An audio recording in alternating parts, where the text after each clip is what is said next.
जान्हवी आत येऊन तिथे वर्षाताईंसोबत बोलतीये, की मला आता कोणीच नाहीये. मी वैभवच एकटा होता आणि वर्षाताई आता त्याच्यानंतर तुम्हीच मला क्लोज आहात वगैरे. तर मला इथे थोडंसं आश्चर्य वाटलं जान्हवीचं, की जान्हवी नंतर म्हणजे पहिल्यांदा हे तिला जाणवलं असणार आहे.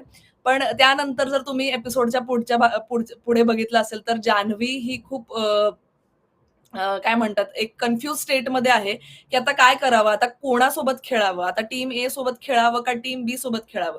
त्यानंतर ती असं स्वतःशी बोलताना दिसते तिकडे, की जाऊ देत आपण एकटंच खेळावं. इथे मला टीम बी बरोबर पण खेळायचं की आहे इच्छा नाहीये आणि टीम ए म्हणजे हे दोघं जणच आणि ह्यांच्याबरोबर तर मला खेळायची अजिबातच इच्छा नाहीये.